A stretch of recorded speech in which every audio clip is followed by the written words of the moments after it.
Olá, você está no Pedocast da Rosângela Mariano.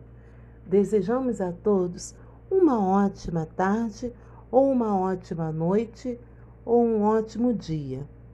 Eu não queria falar sobre esse assunto, mas esta semana mais um caso, mais uma situação triste, o qual o Fantástico irá até mesmo abordar essa reportagem sobre o índice de violência contra a mulher. Nós iremos deixar aqui um texto que diz que está em Gênesis 2, 23. E da costela que o Senhor Deus tomou do homem e formou uma mulher e trouxe a Adão. E disse Adão: esta agora é osso dos meus ossos e carne da minha carne. Esta será chamada varoa, porquanto o varão foi tomada. Caros ouvintes, a mulher foi tirada da costela do Adão para ser amada. E no versículo 24 em Gênesis, se você já teve a oportunidade de ler, em Gênesis 24, segue dizendo assim: portanto, deixará o varão seu pai, a sua mãe, e apreciar-se a sua mulher, e serão ambos uma só carne. Ambos estiver nus, o homem e a sua mulher, e não se envergonharão. Amados ouvintes, o homem e a mulher se tornam um só em Cristo Jesus, um só corpo. E você, homem, você não consegue talvez se cortar, você não consegue maltratar o seu próprio corpo, você não consegue ofender o seu próprio corpo. Então, mas na medida que você interpretar, maltratar a mulher, você está maltratando o seu próprio corpo, como diz em Gênesis. E esse caso não para. Esse índice aumenta a cada dia. Caros ouvintes, é triste. Esta semana foi o MC no shopping com a sua companheira. E esse caso na pandemia tem aumentado. Quando não se trata de violência, se trata de tortura psicológica, verbal, ofensa. E nós não vamos calar, porque nós queremos ser amada, nós queremos ser respeitada. Nós não temos direito de afrontar o nosso esposo ou marido ou namorado. Não. Mas temos que ser amada e respeitada como mulher. E não passa janeiro, fevereiro, março, abril, e esse caso, essa situação não termina. E hoje, quero que vocês escutem na íntegra uma live. Essa live, ela tem algumas representações. Fique ligado. Ajude aquela que está lá isolada, que de repente está longe dos seus familiares, longe dos amigos. Faça uma sondagem, vê se está precisando de ajuda. Não despreze, mas ajude. Teremos agora na íntegra. Ouça esta live para que possamos, junto, fazer uma situação melhor, melhorar, que haja mais respeito para as mulheres. Boa tarde. Sejam bem-vindos a mais um SASM Online. Eu sou a primeiro-tenente Isis Ecardi e, em nome do diretor do SASM, quero agradecer a sua presença e participação. A live de hoje faz parte do programa de qualidade de vida e vai abordar o tema violência doméstica, uma situação que temos visto crescer durante o período da pandemia. Nossa convidada vai apresentar os principais aspectos para identificar situações de violência doméstica e também os principais mitos e fatos sobre o assunto. Vamos convidar então nossa palestrante, a promotora de justiça Roberta Maristella, do Ministério Público do Estado do Rio de Janeiro. A promotora Roberta é graduada em Direito pela Universidade do Estado do Rio de Janeiro, pós-graduada em Direito Público pela Escola de Magistratura do Estado do Rio de Janeiro e Universidade Estácio de Sá. E é promotora de Justiça há 14 anos, atuando hoje no Tribunal do Júri. Promotora Roberta, seja muito bem-vinda ao SAISM Online. Muito obrigada pela apresentação. Eu gostaria de agradecer imensamente essa oportunidade, à comunidade ligada à Marinha do Brasil. É uma honra estar aqui. Gostaria de agradecer ao comandante excelente, a primeira tenente Isis, que é uma pessoa de uma gentileza incrível. Me senti muito acolhida desde o primeiro momento, desde o início desse convite e de a gente tentando aqui estabelecer essa parceria, que não é fácil fazer uma live, né? Eu não tenho conhecimento técnico nenhum, mas agradeço muito a gentileza de todos, em especial uma honra esse convite. O comandante excelente é um grande colega, um grande amigo e um parceiro no fortalecimento da democracia, né? Eu acho que o Ministério Público e a Marinha do Brasil são dois exemplos de instituições que só se fortaleceram com o passar dos anos, e isso é o que garante a nossa democracia. São essas instituições, as Forças Armadas, o Judiciário, o Ministério Público, que garante o nosso ir e vir, né? O caminhar da nossa democracia mesmo.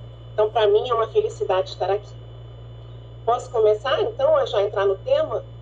Promotora, o espaço é da senhora, fica à vontade. Então, tá bom.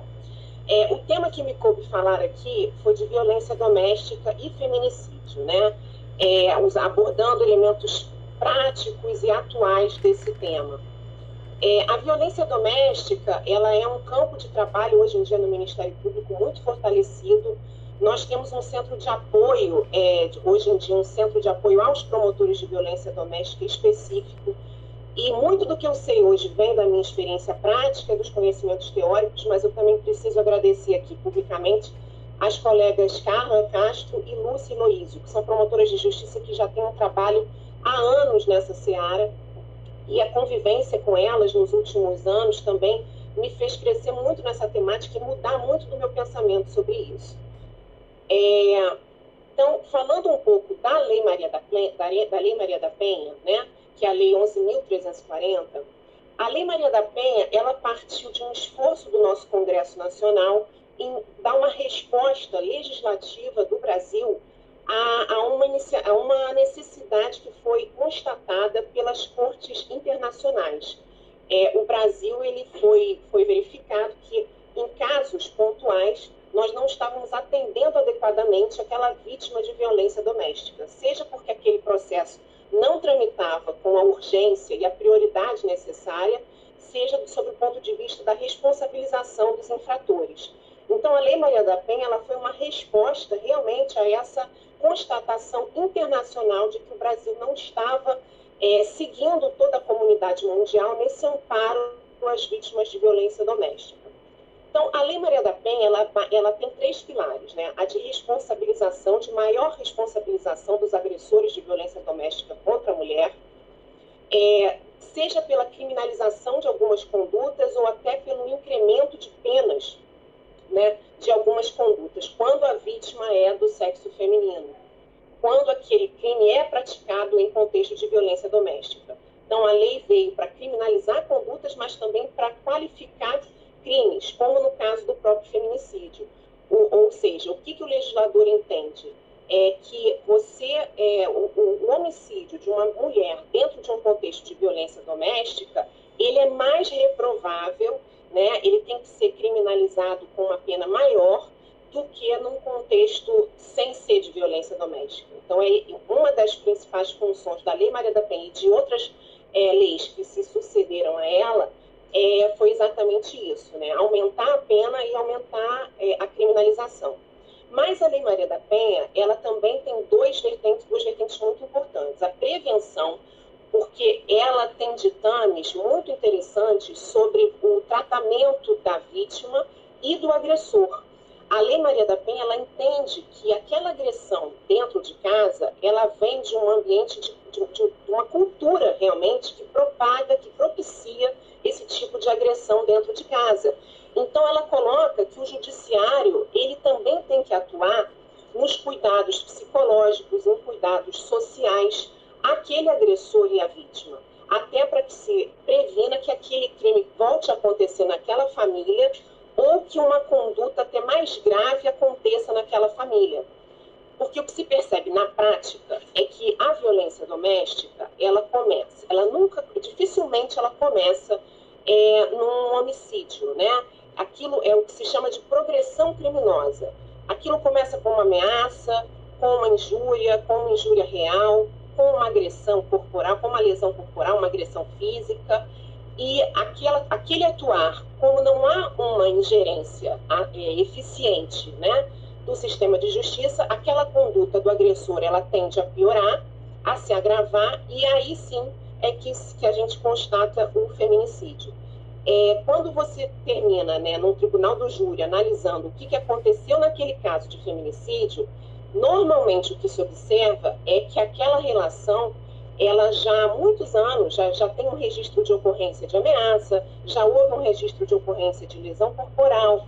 Então, um dos ditames da Lei Maria da Penha, no sentido da prevenção, é de que lá atrás, naquele primeiro registro de ocorrência de ameaça ou de lesão corporal, o sistema de justiça atue como um todo, e quando eu falo sistema de justiça, eu digo delegacia de polícia, autoridade policial e também judiciário e Ministério Público, para prevenir novas agressões, seja pelo atendimento social, atendimento psicológico daquela família.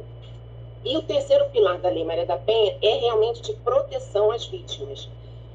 Isso foi um divisor de águas, né? As medidas protetivas criadas pela Lei Maria da Penha, elas vêm realmente para garantir às vítimas a sua salvaguarda física e também mental.